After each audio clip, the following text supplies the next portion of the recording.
Hey there, welcome to the 2021 edition of Esquire Neighbourhood. I'm Asri Jasman, the Style Director of Esquire Singapore, and it's my pleasure to be hosting this chat today with one of my personal favorites in Singapore's fashion scene.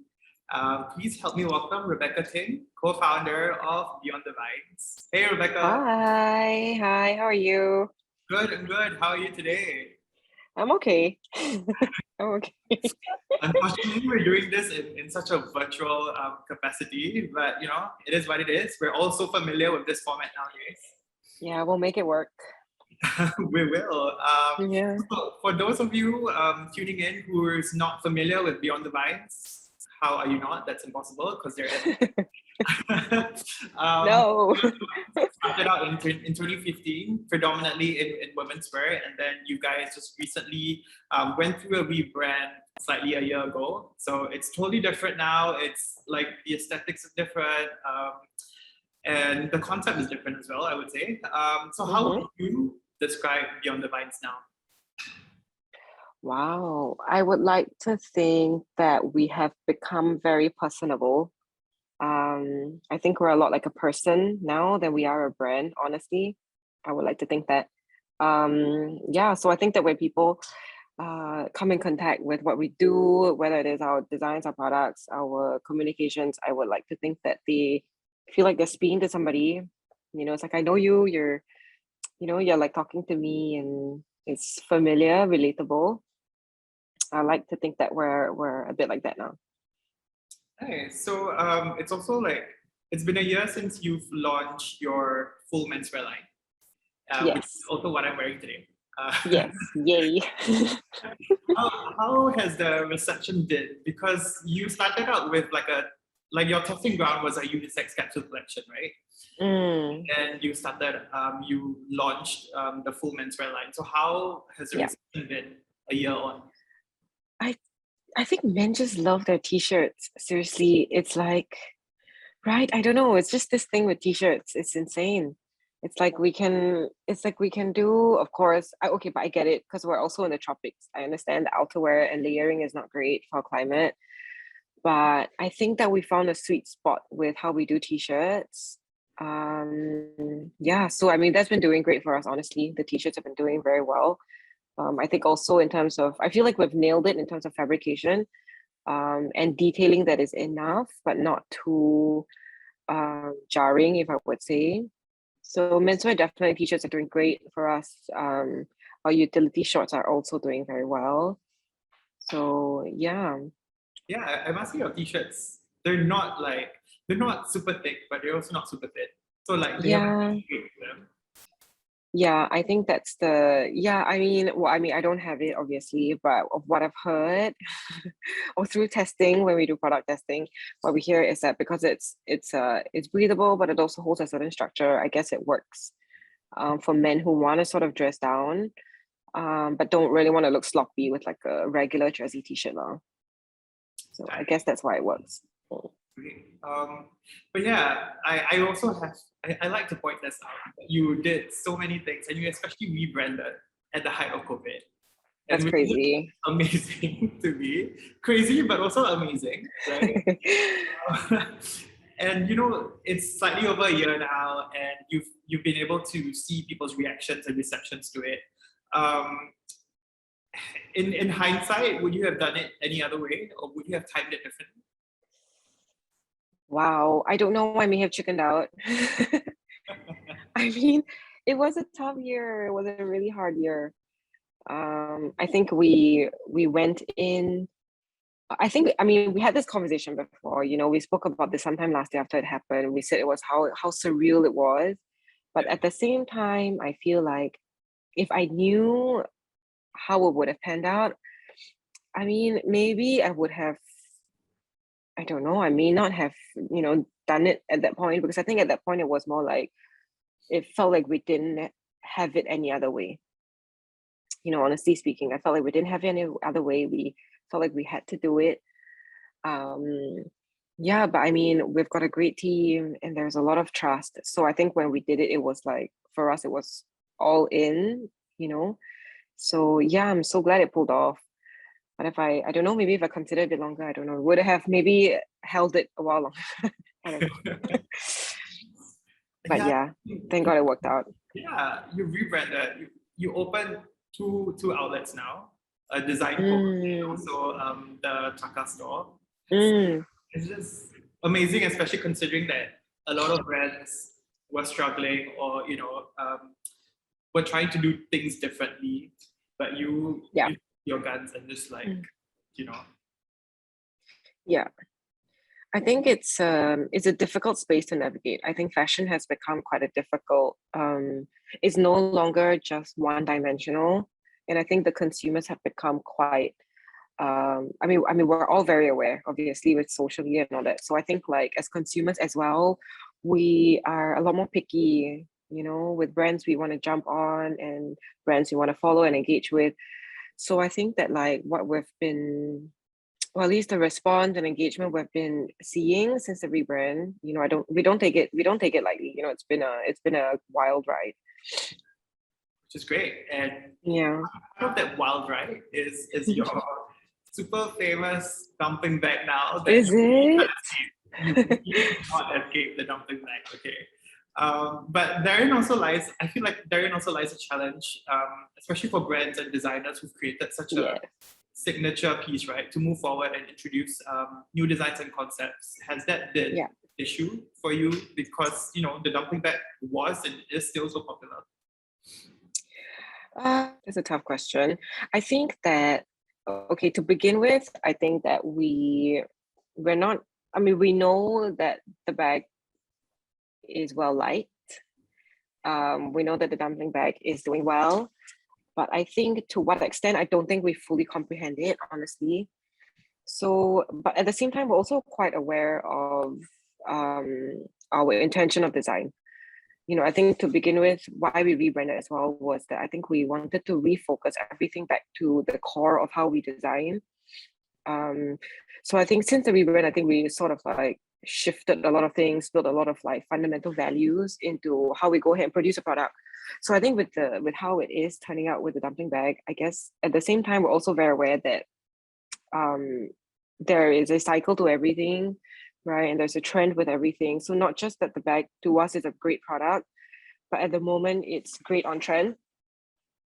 But at the same time, I think we're also going through R&D of like different types, may not necessarily be a similar shape, but I think we're open to sort of like, I think at the end of the day, I think we want to produce and we want to design something that we feel is best for us to use and for the consumer. I don't think we're quite stuck at, we did this dumpling bag and it has to be that all the way. Yeah.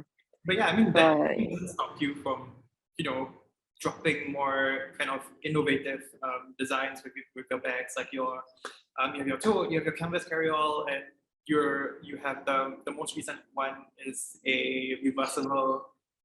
Yeah, I'm gonna get this name wrong, but reversible. It's just a reversible bag. Yeah.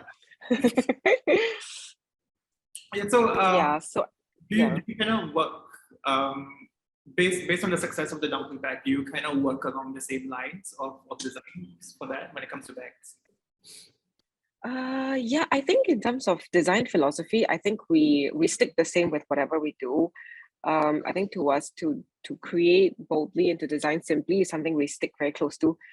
What that means also is just that when we look at developing a new product, I think we sort of like try to keep that quite broad, to like push it to the maximum boundary we can, but at the same time we try to trim it down to whatever is only necessary. And when we test it, we sort of like, I think we try not to over design something. Right. And only what is necessary we keep and we let it remain.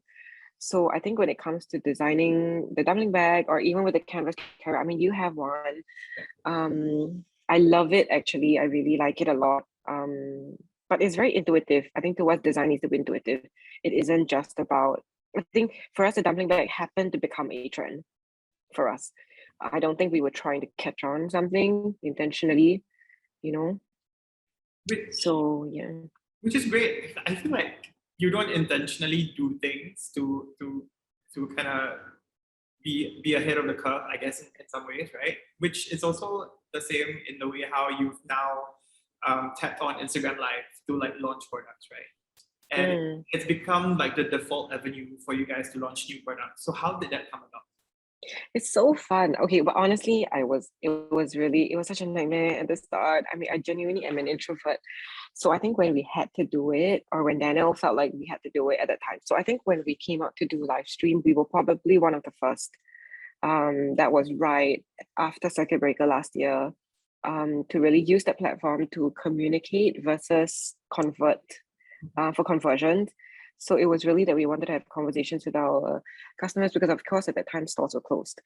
So it was a platform that we felt, would be nice, to sort of like have a chat. And I think live stream is such a scary platform because people can say what they want, to you, at you. But I think that was how we also set ourselves up at the Rebrand. I think we wanted to become a brand that was personable and that was open. So therefore we said, there was no other way that we could show our community that we were open to them unless we opened up. So I think when we put ourselves on live stream and we started to speak to them, and then they started to speak back, and then it just became like this thing for us. It started to become like an episode. It was so funny. I think like our community started watching it, even if they weren't really like buying menswear, for example, like predominantly women watch live streams, but when we were launching menswear, they watched it anyway. So funny, it's very cute. They watch it like a episode, like a variety show. And you've kind of treated it in that way though, because it's not it's also educating customers about the brand and the specific product that you're launching, right? Like I remember watching the one with the flat deck. You had two of your two members of your team kind of competing against each other who pulled it the fastest. I watched the entire episode of that live. I was just intrigued. I kind of get it why people watch this. I'm intrigued at why people watch it in the other way. Like, why do people watch us do all these silly things? No, because I feel like the beauty of it now is that you've made Beyond the Vines so relatable and so familiar to people. Like everyone, I mean, people are now familiar with the different team members that work behind Beyond the Vines, right? Because they're also part of the campaigns. Absolutely. Yeah, and was this something that you've always wanted more of? I think it was something that we were very close up to before the rebrand. And that I feel it didn't sit well. I think at the end of the day, which is why everything pushed us to why we had to rebrand. Because on the flip side, before we did what we did now, we were on the extreme side, that it was very closed up. We were putting content out that people were not really engaging with, which then defeats the purpose of even starting a brand. I think that like when we started the brand, and why we started a brand was so that we can be of impact to our community, whether local or abroad, or for us it's a design-centric community, that we feel that we want to have an impact on. But because of maybe certain choices that we chose to make before, sort of like kept them at arm's length. Right, became quite transactional. They like it, they buy it. They don't, then they don't engage.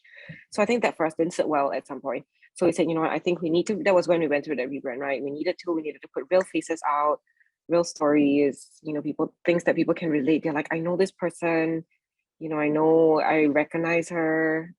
Not in a. I don't think we tried to do it in a celebrity way, but I think for us it was more like we just want to have a good time,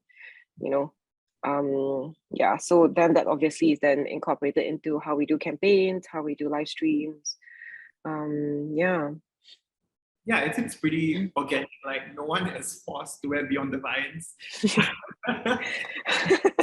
Like everyone used to do it in their own style, in their own way, and yes, I think it's great. Yeah.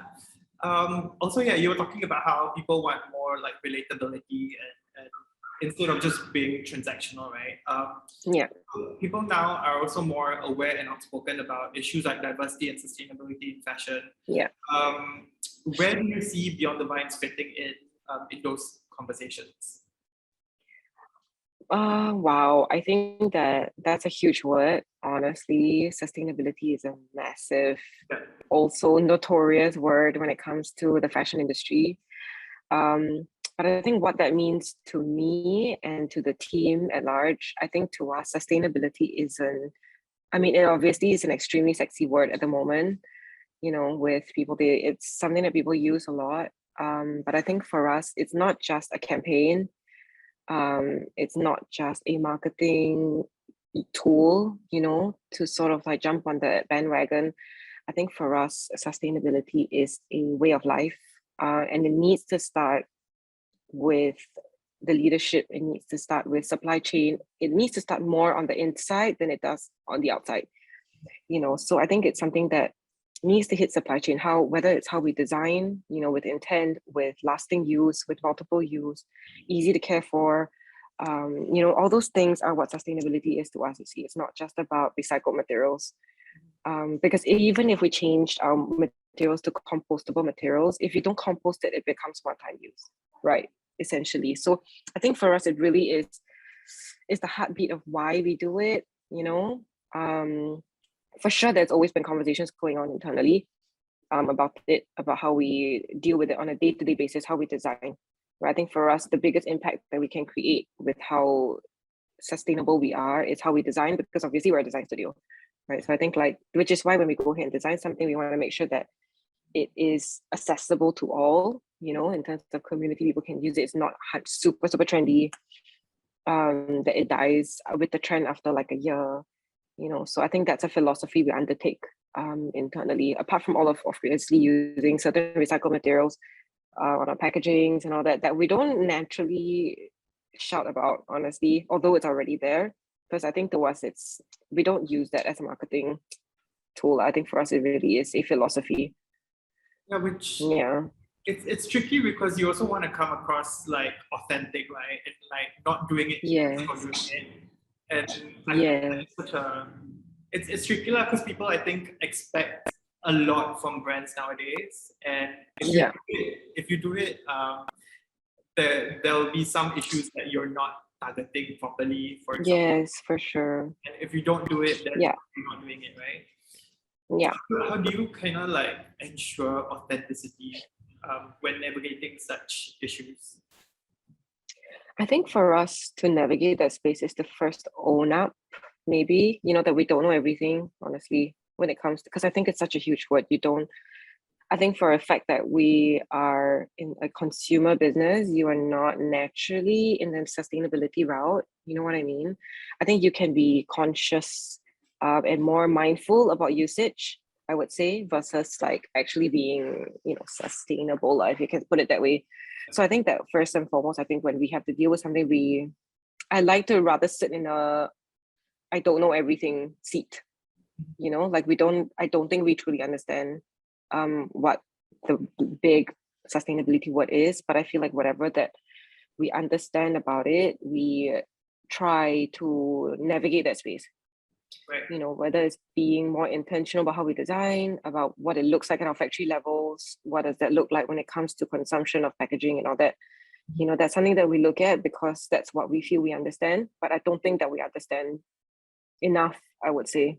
So I think for us, however consumers perceive the brand to be authentic, I think for us is to own up that we don't really know. I don't think we know everything about it, honestly. And I think we're okay to say that we don't know enough. And that we're still learning, navigating that space. Yeah, which is fair enough, because I think even Yeah. within like the sustainability, community, there's so many things that people are unsure of, and things constantly Yeah. change, right? So like now, Yeah. cotton totes are not that sustainable anymore. Yes, absolutely. Yeah. And talking about authenticity, you guys also do a lot of like collaborations of sorts, and Coming. Well, soon maybe by the time this comes out, right? so many. So let's talk about the latest with Morning, which Mm-hmm. to me comes as a surprise because it's Does something that, it? yeah, it's something that you completely wouldn't zone in on, right? But then like once I heard about it, I was like, hey, okay, that kind of makes sense. Beyond the Vines and Morning. So how did that come about? I think since we rebranded, I think we wanted, okay, to begin with, I think that we have been very, I think at the core of the team and for Daniel, I think we're very design centric. Not just whether it comes to aesthetically, but I think in terms of design thinking, intent, I think when we put something out, we're very mindful, also very intentional about how we design. So I think when we thought about how it happened with Morning was, of course, we were friends and are friends. Sorry, we are friends. After the collaboration, maybe we are friends. You can cut the part out, but we are friends. So I mean, they have a great product, honestly. I mean, they've won Red Dot Design Award. It's a beautiful product. But at the same time, when we had a conversation, we said, hey, you guys, because they only have the black and the white at the moment, which is super chic, very, very clean and beautiful looking. It's a great product as well, very intuitive to user. So I think all those checkpoints of in user experience, I think it hit every note with us. But we felt that what we bring in terms of a DNA, in terms of aesthetic, how we perceive color, how we perceive merchandise that supports what the machine looks like. I feel like we bring in our own energy to the current black and white. So and therefore we, just had a random conversation, hey, should we do something, So they were very open. They have a great team as well. So we sat together, sort of like brainstorm a bit, and then internally we took it back and then we basically rejigged this, made this machine like she looks like she came back from a party. Just like whoa, full of color and very, very fun, very design fashion machine. But still extremely strong at the core for the coffee geeks. So like a morning after coffee machine. Yes. That's funny. That should have been a tagline. A morning after. Oh my God, yeah, please. That's funny. Yeah, That's cool. When it comes to collaborations, are there any guidelines to what you're open to? I don't think we are closed up about it. I think we're generally very open. We do already have a lineup of exciting collaborations coming up. So I mean, we can talk about that separately, but but yes, we have. But I think when it comes to choosing, or at least who chooses us, and then it also depends on bandwidth of the team because we're a really small team. I think that the philosophy of the brand and also how the design needs to be like-minded, I feel. Obviously how they perceive. I think that at the end of the day, we love to work with brands that have impact on their own communities. For example, Morning, right? That they do amazing work even before the Morning Machine, right? Leon and Andre and their team do amazing work in the coffee scene. They have been around for like decades, so they've been making strong impact already in their own community. So I think it's just exciting to sort of give that different take to it, So the same way that we in all the other collaborations that we've got lined up is about the same. I think they themselves are extremely strong brands. They have extreme great brand love on their own. And then when we come together, it sort of just creates this new dimension and also makes people sort of take a step back, okay, I did not see that coming. I think that's the fun part for us, actually, Talking about things that we did not see coming, one of the most recently, you most recently collaborated with a select group of creators for the Canvas Carryall. Yes. And I mean, okay, that one made sense, but surprisingly, and I'm so angry about this because I want to buy it's purely a creative project and it's totally not sale. So talk to us about that. Why is it, why was it that way? I think that I think what we set out as a brand to do is, and also I think that's also something that's unique for us, which I'm thankful for, is that I think that we have a bridge between, I feel like we're a brand that bridges the creators to the commerce. So I think that what is amazing is that the consumers don't feel that we are too creative, if you know what I mean, that they don't really understand what we're doing, or that we're a little bit aloof maybe, or abstract, but yet at the same time the creators don't feel like we're too commercial that we don't understand, or we try to butcher what creatives do. So I think that as a brand, I feel like we have found, a bit of that space to sort of like have trust in both ways, right? The consumers to trust us that we give out a very well thought product, and also at the same time, the creators trust that we've got their backs, that we're not trying to like butcher their trade. So I think going into a project with the artists for this canvas carry-all was just something that we wanted to do from the start. It was very clear, like, did we want to sell it? Those questions, of course, came up as we were building the campaign and the activations, but I think it was quite clear at the start that it would not be for sale. Only because how do you price something like that? You know what I mean? Like, and I think it was really for us that when we did a project like that, it was really that we were being able to use the platform that our community has given us, that space to be able to give weight to the artist. And I mean, some of them maybe don't need it, right? I mean, like Toby and Don, they're so well received in their own communities, they don't really need it. But I think like to see them do that with one of our products was just very, very exciting, not just for us, but even for the community. So, to watch. Where are these bags now? What's their purpose? So I mean, at the moment they are sitting in the studio. They're sitting in the studio. They were exhibited actually at the design post for a while. So people came and they had a look, but they were also a little bit upset that they couldn't buy it.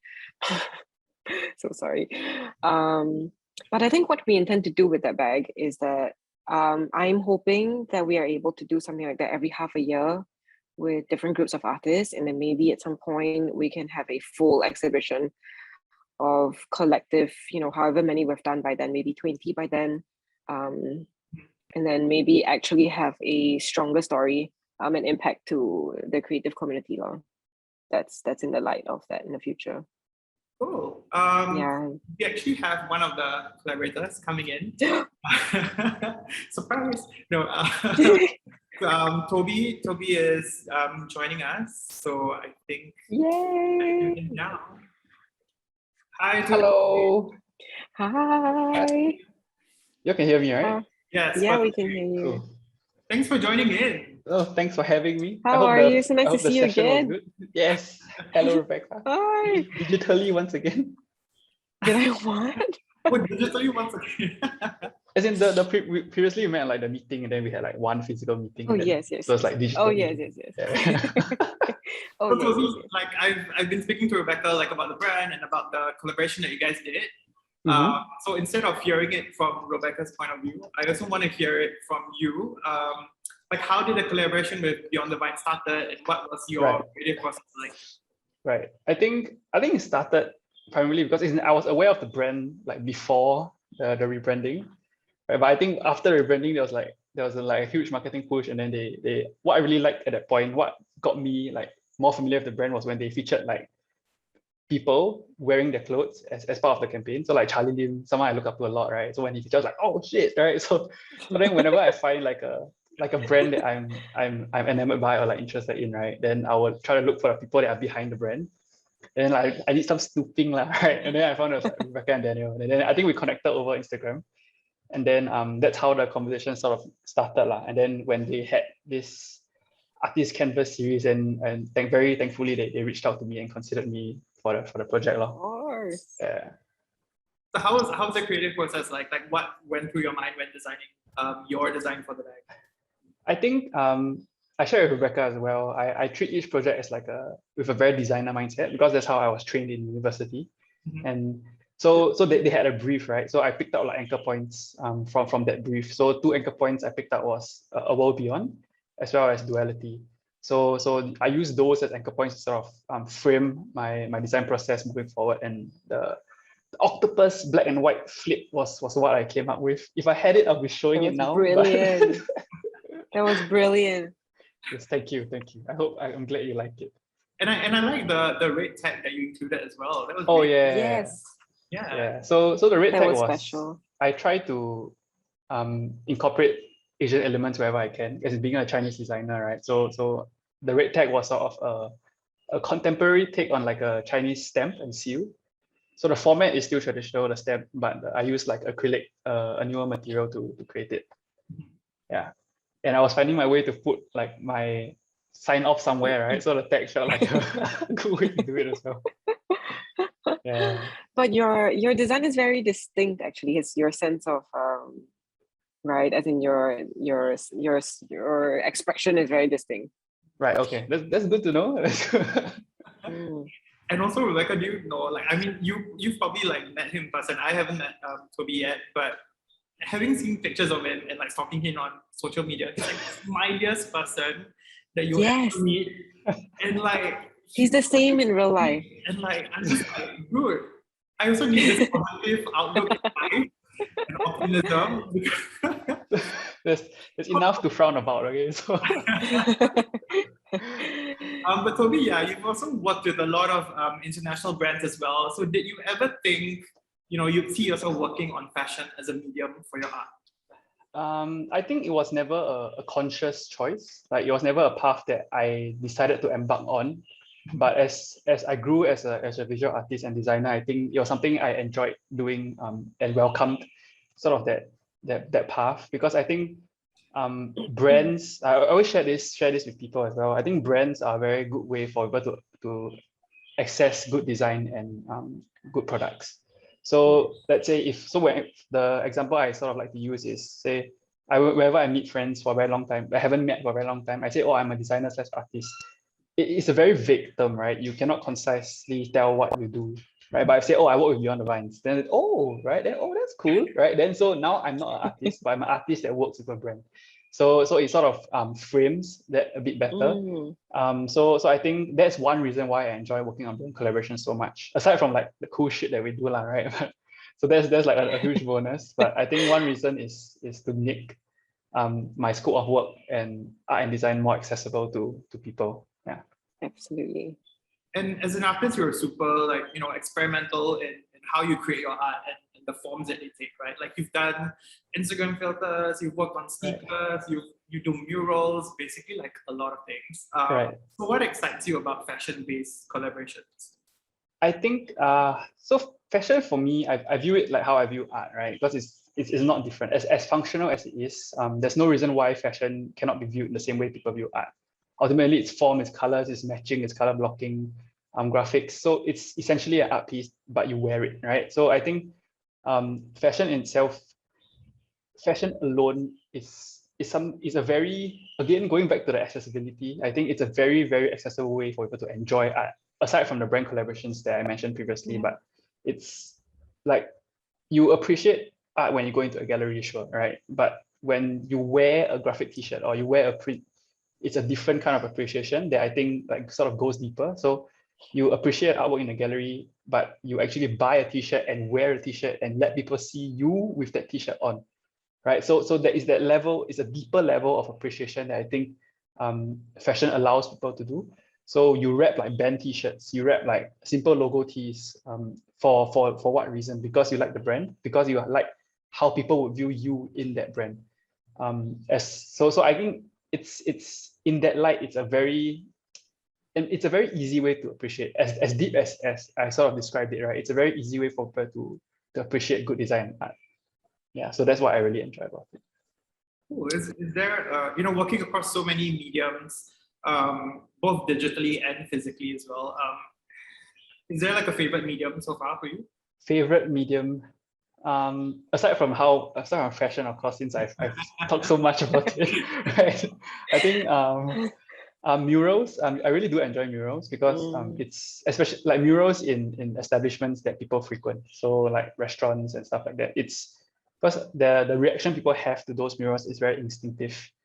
So you don't approach a mural like how you approach artwork in the gallery. You don't stand there and then you're like, right? You can, of course, feel free, but I think you either go into the space like, oh, that mirror's nice, it matches the decor, right? And then like that's it. It's a very instinctive reaction. You don't think what the artist would sort of think as much as other artworks in a gallery. So I think murals I definitely enjoy. And more recently, I've been doing like stencil party pop-ups in different places. So I bring stencils down and spray cans for people to bring their old clothes and get like designs on. So stencils I really enjoy because it's a very, again, accessible, right? It's a very accessible way for me to enjoy not just my work, but anybody could do it, right? You could do your own stencils at home and then paint on your jeans and stuff. So I think I really enjoy the accessibility of stencils for that note lah. Yeah.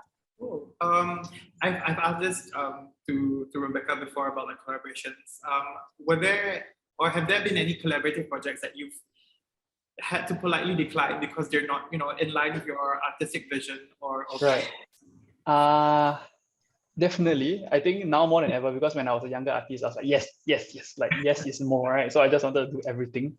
But I think now, as thankfully as I get busier, I think I have to be more selective with my time. It's a good thing, right? Since I'm sort of getting better. But I think there was one brand collaboration. I'm not going to name the brand. Sure. It's a luxury fashion brand. And I think they saw my stencil party pop-ups and they saw sort of the hype around it, the queues and things that people came. And then I think they wanted me to do something similar, but they wanted me to just come by and execute designs that they already had. So like use their current designs and then sort of airbrush it onto products.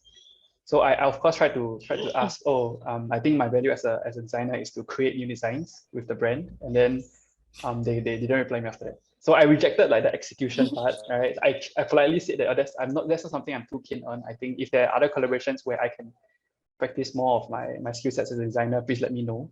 So I mean, looking back, I could have just went ahead, right? Then just add that brand to my portfolio, but there was so it was a bit of that crux, right? I was still a newer artist, but at the same time I was growing. So I decided I didn't want to do that lah. Yeah. And anybody could do it, right? You just go and spray, right? So yeah, so I didn't see any value in me being part of that. Oh yeah, I mean that's a lot of like artistic integrity that you have and like personal integrity as well. Right. So similar to what Rebecca does for Beyond the Vines, your creations tend to be for public consumption and appreciation. Like even me, I'm not that much of an art connoisseur. Like it's as opposed to the kind of art that you need to have an art degree to understand and like be figuring out what the artist intends to portray. Is it something that's important to you as an artist? Maybe after this, Rebecca also can answer when it comes to right. I think definitely based on what I've shared in the previous questions as well, I think accessibility is very important to me. Primarily, I think also because compared to other artists that have been traditionally trained since a young age, I started my art journey very late. I only started at like in uni. So when I was like 30 plus. So compared to people that started in like their teens or even younger, right? I think they have a bit of more traditional art mindset. So my approach to art is a bit more direct. I appreciate things without a very traditional mindset of art history and all that. And then there's nothing wrong with that. But I personally view art in a very more, I wouldn't say surface level because that sort of devalues it, but I think it's more of a direct appreciation for what it visually is. And I think a lot of people in Singapore and maybe like non-creative people in general around the world have that sort of same appreciation to something, which is why, again, back to fashion, right? You appreciate a print because it looks good. You don't appreciate a print, and you can, but you don't appreciate a print because it's designed by this like special historical artists and everything. But some people do, right? But I think that there is always a very direct level of appreciation visually that I unconsciously take up as well because of my later start to arts, and it has grown to a conscious choice to continue doing because I think it makes me able to let people appreciate and enjoy my art more to a certain level. So it is a conscious choice lah. Yeah. Cool. And for you, Rebecca, when it comes to like fashion design? I think that, well, I think design is a very, it can also be quite a intimidating word. But I think what we do, which is also why I feel like with what we do at BTV, I think that, like I mentioned earlier, I think that what we've found as a sweet spot and a space for us is really that as a brand, I feel like we're a bridge between the creators and the commerce, and to the community, right? So I think on a deeper level, of course, I think that like being raised in a creative family with creative background, I think that sort of does something to you. And also maybe it trains an eye, but it may not naturally train a technical skill. But I think there are a lot of people who may not necessarily be in design-centric communities who are creative actually. So I think that's something that as a brand we set out to do, to be able to bring design that is accessible to people who not just belong in design-centric communities, but also who appreciate design and are creative, you know. Yeah, I don't think they should be seen apart. Yes. Right. Yeah. So we'll come to my next question, which I love to ask anyone who's in the creative scene. So how do you guys feel about the current state of art and design in Singapore, and what do you think can be improved? You like to ask that question. You've asked this question many times. and it always changes as time goes by, right? So, you know, maybe, yeah. Toby should go first. Have you answered this before? Is it? I think I have. It sounds familiar. Right. Okay, yeah, I can go first, I guess. I think it's definitely better than before. I think as someone that had a later start to arts and someone that always appreciated art before but never was an artist, right? I think in general there's a stronger appreciation, definitely. I think brands like BTV definitely help to make things more accessible. But of course, I think it can be better, right? So something that I've been thinking about for the past few weeks, because recently I've painted like quite a few murals in restaurants, and I think there's a very interesting topic that entered my mind. So it's just a scenario, right? So if you listen to a very nice song, the first reaction is like, oh shit, that's nice. And then you find out the artist and the singer and the band and maybe the producer, right? But that same conversation doesn't happen with murals and street art. Yeah. So how many OOTDs have we seen at Haji Lane, and how minute fraction actually bother to find out who painted that work. So I find it quite frustrating, but at the same time, I think it's understandable, because I guess maybe the difficulty to find the artist might be a bit harder. And I think music, of course, with Spotify and stuff like that, it's easier to appreciate, right? So it's more accessible. But I think it frustrates me, but I understand at the same time. But I hope, like, and when people visit the mural, right, just think about who painted it, and then maybe then you can appreciate a bit better. It might be a local artist, it might be an artist that flew in, and it might be like this 12-year-old kid that painted that backdrop that you're posing in front of, right? I think that, like, so anyone watching this, okay, so please, it's not too difficult. Just try to think about who created any piece of work, including like photos, including videos. Someone is, be it a team or someone, is definitely behind them. So hopefully, I think that can be like a step in the right direction for bigger and better appreciation to the arts. Yeah. Yeah. Yeah. I think that, I mean, yeah, like what Toby says, I think that we've come a long way. I think my dad was an artist in his time, so that was maybe like 40 years ago. It definitely is very different from what it is today.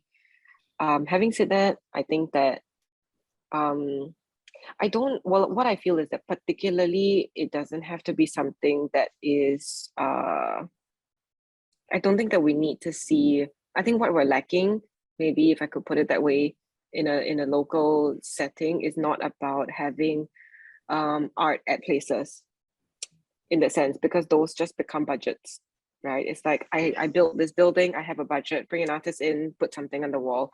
I don't think it's about that. I think it's about having people who, but I guess it also evolves with time. When people are more well-traveled, they're more exposed to what design looks like on a global level, then we're able to have that more integrated into how we build buildings, how we do our streets, how we, the little things, how we do landscaping, what our train stations look like, the colors we put on our HDB buildings. You know what I mean? Like, those details need to come from a keen eye or somebody, rather than, oh, we put a blue and an orange and a yellow on HDB, and then the next block on the other side completely clashes with what it looks like on this side. You know what I mean? I think it's down to a way of life in seeing what design looks like as a community and as a nation than it is about putting up local artists, and that's us supporting local artists.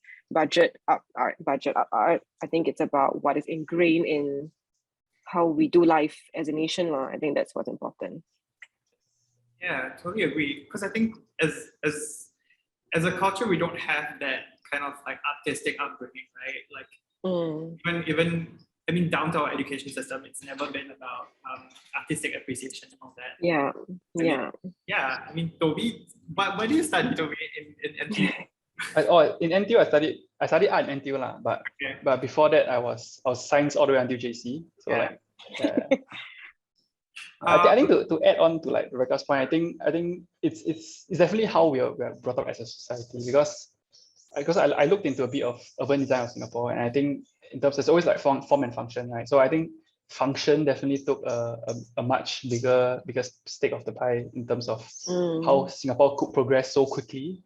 Like the cliche term is like fishing village to modern country, right? So I think function, like we've nailed the efficient functionality part, right? I think like now is the time to focus on the form and how we can add to the aesthetic of urban design in our streets and stuff like that.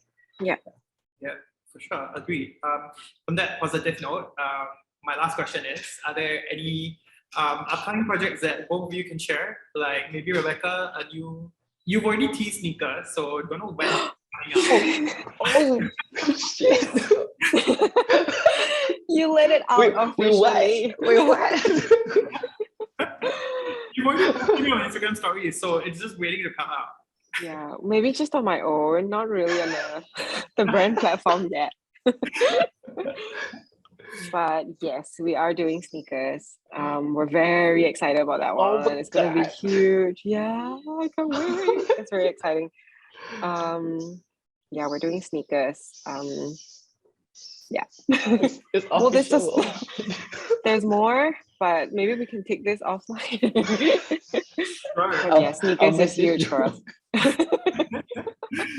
So, what's next for you? I know you're working on something for us. That's exciting. Yes. So along the same vein as what Rebecca mentioned, so it's sneakers as well. So I think I can say it, right? I guess. I think I'm the by the time this is out. Should be fine, right? I think so. I'm the first designer in Singapore to work on the Esquire NFT sneaker series. Yay! So that's quite cool. That's cool. Yeah. So like working like at the point of this recording, I'm in the process of designing it. So it is quite exciting. But centering on the theme of touch, which is the theme of the neighborhood. Also, I think, right? Yeah. So along that vein, there's also something similar coming up next year, but that one I cannot say. So but also align with the previous two projects that we just mentioned. So it's not difficult to guess what it might be lah. Yeah. Cool. Very cool. Yeah. Thank you so much, guys, for spending time with me today. No, thank you. Yes. Thanks for having me, Rebecca. Thank you. Nice to see you, Toby. Yes, definitely. Thank you so much for taking the time. I'm guessing a lot of people tuning in will be, having lots of takeaways from this. So, and of course, to our viewers, thank you for tuning in. There's so much more to see and discover at this edition of Esquire Neighbourhood. So do check back in for more. Thank you.